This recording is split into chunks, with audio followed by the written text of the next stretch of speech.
Всех приветствую, обзор-анализ, прогноз криптовалют. Биткоин показал неплохое движение на часовом таймфрейме. Давайте посмотрим, что это может значить и куда у нас с большей вероятностью направится цена биткоина. Сперва посмотрим на важные события, которые произойдут на этой неделе. Во вторник в 16:30 по московскому времени выйдет информация о числе выданных разрешений на строительство. В среду в 18:00 и 18:30 будут также оглашены несколько событий. Это индекс доверия потребителей, информация о продаже на вторичном рынке жилья и запасы сырой нефти. В четверг будет информация о ВВП США, число первичных заявок на получение пособий по безработице будет оглашено в 16:30 и в пятницу в 16:30 и 18:00 информация о базовых заказах на товары длительного пользования, базовый ценовой индекс расходов на личное потребление и продажи нового жилья. Во время публикации этой информации волатильность на рынке может быть повышена, поэтому либо не торгуйте, либо просто имейте в виду, что ваши стопы могут посносить. Одну новость хотел сегодня озвучить, это Visa изучила Starknet для автоматизации периодических платежей. Платежная система Visa рассмотрела Ethereum решение второго уровня Starknet для обеспечения автоматизированных и программируемых платежей. Технология способна сократить разрыв между цифровыми активами и реальным миром, упростив для пользователей оплату счетов, отметили в компании Visa. Как заявляют разработчики, мы рассматриваем автоматические платежи как основную функциональность, которой не хватает существующей инфраструктуре блокчейна.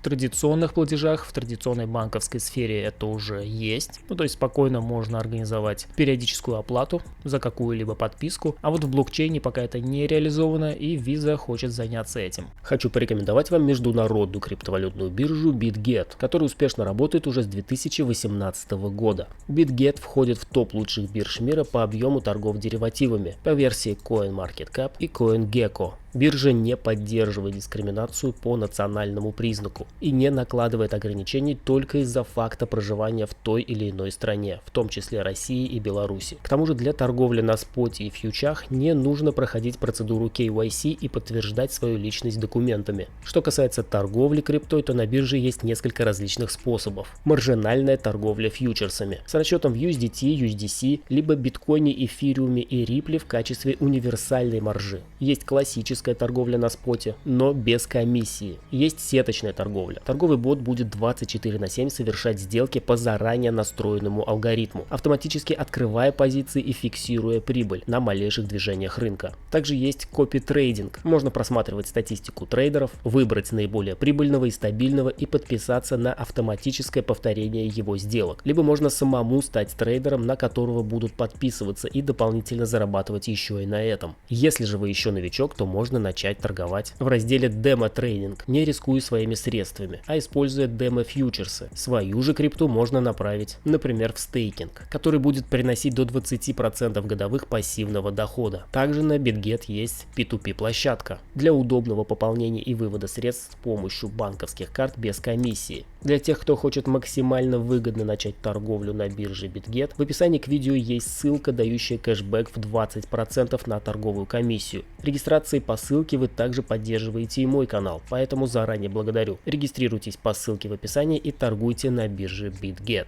Перед тем, как перейти к графикам биткоина, покажу вот такую метрику. Здесь у нас продемонстрировано, так сказать, предположение JP Morgan, как будет снижаться индекс потребительских цен. На данный момент он у нас равен 7,1. На прошлой неделе было опубликовано это значение, то есть уже совпало примерно у нас на конец года. И также на прошлой неделе я показывал метрику, на которой четко демонстрировалось, что снижение процентной ставки ФРС происходит тогда, когда она начинает превышать вот это значение. То есть, если по прогнозу все будет так же, как предполагает JP Morgan, то 5% у нас будет примерно в апреле 2023 года. А чтобы было пониже, следовательно, нужно дождаться примерно мая. То есть ориентировочно в мае можно будет рассчитывать на снижение процентной ставки ФРС. Именно тогда они сойдутся в одной точке, и именно тогда можно останавливать повышение, если данный показатель не пойдет еще быстрее на снижение, либо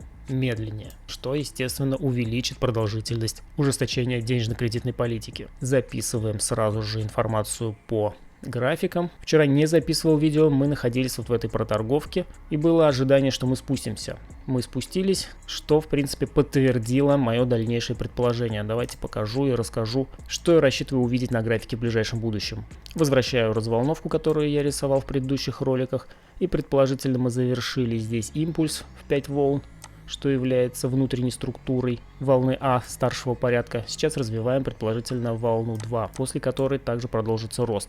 Мы не должны пробивать вот этот лой. Если это случится, отменится моя структура. А в рамках волны 2 данное снижение очень похоже на импульс, что может являться лишь волной А, затем будет рост в волне Б и еще одно снижение в волне С. Данная зона является оптимальной для волны Б, откуда можно будет ожидать разворот для движения вниз, для отрисовки волны С. У волны С минимальная зона — это предыдущий минимум, но об этом чуть позже. В следующих роликах будем уже говорить, если будет движение подтверждаться. Пока вот это последнее движение восходящее очень похоже на импульс, после чего будет коррекция и еще один импульс, это уже в волне Б. Затем 5 волн в волне С. Давайте посмотрим на эфириуме, что происходит. Здесь аналогичная ситуация. Импульс, коррекция, дно пока не пробили. Дорисовали заходной импульс на волну Б.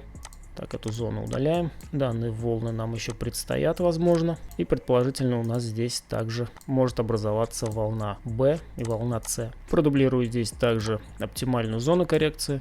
Поставлю на верхнюю грань. Но можем остановиться уже и на нижней. По структуре здесь нужно отрисовать именно 3 волны. Это самая классическая структура коррекции. Зигзаг. Можем, конечно же, и усложнить это все дело.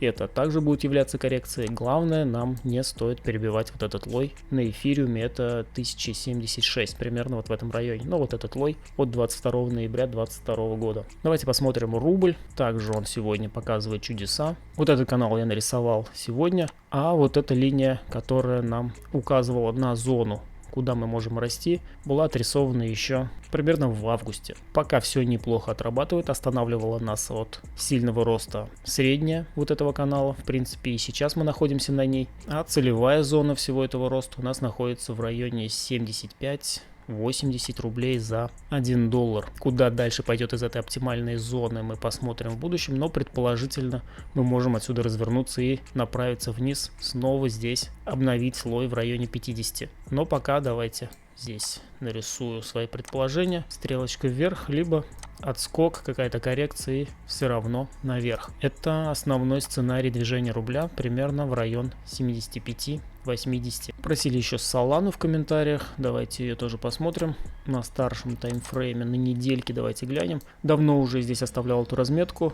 Предположительно, здесь был завершен импульс, после которого началась коррекция. Если мои предположения верны, то это внутренняя структура волны 1. Сейчас мы находимся в волне 2, после чего будет еще более сильный рост в следующих бычьих циклах. Радует, что объемы растут. Вот этот объем намного выше, чем когда-либо за неделю, даже на старте. Даже в третьей волне был объем намного ниже. Плюс дивергенция на индикаторе на недельках, плюс дивергенция на объемах, то есть Solana еще не совсем соскамилась, перспективы у нее есть. А вот стоит ли ее сейчас покупать прямо с текущих уровней? Давайте посмотрим хотя бы на дневке. Так, глянем здесь, где у нас дно. Рост мы начали примерно $16, $15. Но вот ниже этих значений мы не должны опускаться. Если мы пробиваем здесь основание, то вся эта структура невалидна. До тех пор вот это снижение является коррекционным движением вот к тому импульсу большому. Сейчас, конечно же, очевиден тот факт, что мы находимся в нисходящем движении, и здесь нет какого-либо заходного импульса для покупки.